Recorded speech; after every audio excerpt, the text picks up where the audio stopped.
साल पहले की बात है। सीतागढ़ नाम का एक शहर था।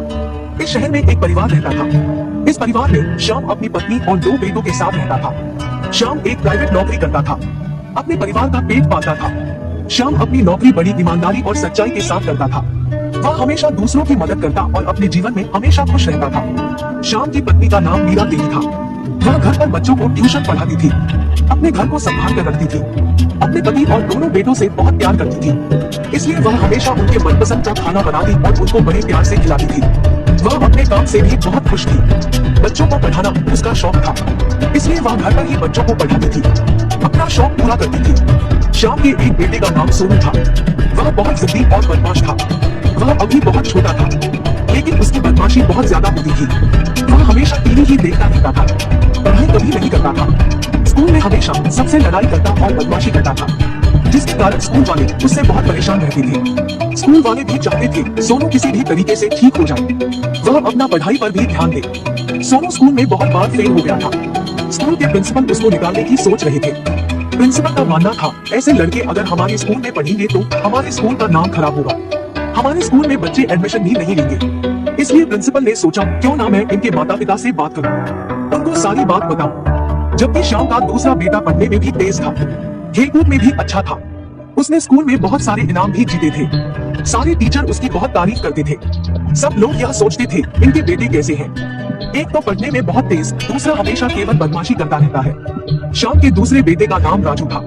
दोनों भाई आपस में एक दूसरे से बहुत प्यार करते थे, हमेशा मिलजुल कर रहते थे। जब भी राजू को कोई स्कूल में तंग करता था तो उसका भाई सोनू हमेशा उसकी मदद करता था, लड़ाई भी कर लेता था, जिसके कारण दोनों भाइयों में बहुत बनती थी।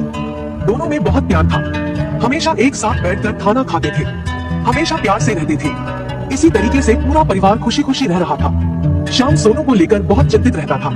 उसको लगता था, राजू ऐसा ही रहा तो उसका जिंदगी खराब हो जाएगी।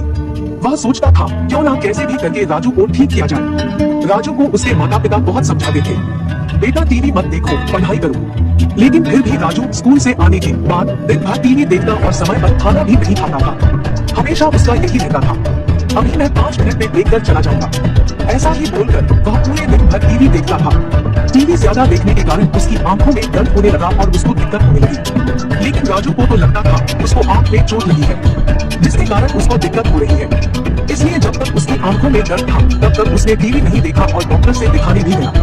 डॉक्टर ने उसको दवाई लिखी और बोला, थोड़ा आराम करो, तुम्हारा आंख ठीक हो जाएगा और कभी दर्द नहीं होगा। राजू को लगा, मैं तो दवाई खाकर ठीक हो जाऊंगा, फिर से टीवी देखूंगा। जैसे ही उसने दवाई खाना शुरू किया, उसकी आंखें ठीक हो गई। वह फिर से टीवी देखने की जिद करने लगा। उसके माँ बाप ने उसको बहुत समझाया, लेकिन फिर भी वह नहीं माना। वह बोला, मुझे तो टीवी देखना ही है, कैसे भी करके देखना है, मैं टीवी के बगैर रह नहीं सकता हूँ। टीवी नहीं देखने देने के कारण वह ठीक से खाना भी नहीं खा रहा था, पढ़ाई तो वैसे ही नहीं करता था। ठीक से खाना नहीं खाने के कारण उसकी सेहत धीरे धीरे खराब होने लगी थी। यह सब देखकर राजू के माता पिता को बहुत दुख होने लगा। वे सोचने लगे कि कैसे भी करके इसका उपाय निकालना पड़ेगा, नहीं तो मेरे बेटे की तबीयत बहुत ज्यादा खराब हो जाएगी और वह बीमार हो जाएगा। लेकिन उनके दिमाग में कुछ समझ नहीं आ रहा था। उन्होंने सोचा, क्या किया जाए, कैसे भी करके राजू को ठीक किया जाए, नहीं तो यह बीमार हो जाएगा। तभी उनको ख्याल आता है, क्यों ना हम स्कूल के प्रिंसिपल से ही बात करें, क्या पता बात करने से कुछ उपाय निकल जाएगा, हम राजू को ठीक करवा पाएंगे। वे लोग स्कूल के प्रिंसिपल से मिले और राजू के बारे में बात करने लगे। स्कूल का प्रिंसिपल भी चाहता था राजू ठीक हो जाए और अपने पढ़ाई पर ध्यान देने लगे। सभी लोगों ने मिलकर एक प्लान बनाया। उन्होंने बोला, हम लोग ऐसा करते हैं, राजू के सामने अंधे होने का नाटक करेंगे। हम उसको बोलेंगे, हम टीवी देखते देखते अंधे हो गए हैं। इससे उसको लगेगा कि टीवी देखने से आंख खराब हो जाता है, जिसके कारण उसका टीवी देखना छूट जाएगा और टीवी कम देखेगा। उसकी आंखें ठीक रहेगी और खाना खाने पर भी ध्यान देने लगेगा। दूसरी बात, वह स्कूल में पढ़ता नहीं है, इसका हमें एक उपाय निकालना चाहिए। हमें उसके साथ स्कूल में फेल होने नाटक करना चाहिए। उसको बोलना है कि तुम अपने दोस्तों से आगे नहीं बढ़ पाओगे और वे सभी तुमसे मिल भी नहीं पाएंगे। अपने दोस्तों के साथ रहने के लिए वह पढ़ाई करेगा और स्कूल के एग्जाम को पास करेगा। उसके माता पिता को यह बात अच्छी लगी और वह साथ में मिलकर ऐसा प्लान करने के लिए तैयार हो गए। कुछ दिनों के बाद राजू का बर्थडे आने वाला था। उसके माता पिता प्लान के हिसाब से सारी तैयारी कर ली। स्कूल के प्रिंसिपल ने राजू को बर्थडे वाले दिन एक नया टीवी लाकर दिया, जो बहुत अच्छा और बड़ा टीवी था। राजू टीवी को देखकर बहुत खुश हुआ और प्रिंसिपल को बहुत धन्यवाद बोला। राजू ने अपना बर्थडे बहुत अच्छे से मनाया और खूब टीवी देखकर मनाया। प्रिंसिपल भी राजू के साथ बैठकर टीवी देखने लगता है। थोड़ी देर टीवी देखने के बाद प्रिंसिपल बोलता है, मुझे तो दिखना बंद हो गया है। टीवी देखने के कारण मेरी आंखें खराब हो गई है। अब तो मैं कुछ नहीं देख सकता हूँ। अब मैं क्या करूँ? अब तो मैं अंधा हो गया हूँ। इतना देख राजू को डर गया और सोचने लगा, मेरी भी आंखें खराब हो जाएंगी। इसलिए राजू अपने माता पिता को बोलता है, अब मैं टीवी बहुत कम देखूंगा और हमेशा अपना ख्याल रखूंगा। इतना देखकर राजू के माता पिता बहुत खुश हो गए। उन्होंने सोचा, चलो अच्छा हुआ राजू ने टीवी देखना कम कर दिया और वह अपने सेहत पर ध्यान देगा। राजू अच्छे से खाना खाता और हमेशा खुश रहता था। प्रिंसिपल का यह उपाय तो काम कर गया।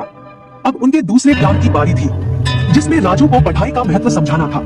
तभी कुछ दिनों के बाद दूसरे प्लान पर काम करने लगे। राजू के माता पिता राजू के स्कूल जाने के बाद प्रिंसिपल से मिले और वे सभी दूसरे प्लान पर काम करने के लिए तैयार हो गए। प्लान के मुताबिक प्रिंसिपल ने राजू को बुलाया और अपने माता पिता से मिलवाया। उसके बाद प्रिंसिपल राजू को बोलता है, तुम अब आगे की कक्षा में नहीं जा पाओगे। तुम स्कूल में फेल हो गए। अब तुम अपने दोस्तों से भी नहीं मिल पाओगे। अब तुम्हें नीचे की कक्षा में ही रखा जाएगा और तुम्हारे दोस्त ऊपर कक्षा में चले जाएंगे। तभी राजू को अपनी गलती का एहसास होता है। उसको लगता है, मैं पढ़ाई नहीं करूंगा तो मैं पीछे रह जाऊंगा, मेरे दोस्त आगे निकल जाएंगे।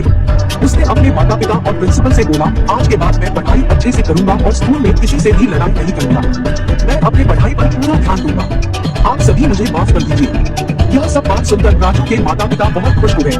प्रिंसिपल ने बोला, ठीक है, तुम बोलते हो तो हम तुम्हें फेल नहीं करेंगे। तुम अपने दोस्तों के साथ ऊपर जा सकते हो। इतना सुनकर राजू भी बहुत खुश हो गया और अपने दोस्तों से मिलने ऊपर चल गया। जब राजू स्कूल से घर आया तो उसके माता पिता बहुत खुश हुए। राजू ने अपने माता पिता से भी माफी मांगी और बोला, आज के बाद मैं पढ़ाई भी अच्छे से करूंगा और टीवी कभी नहीं देखूंगा।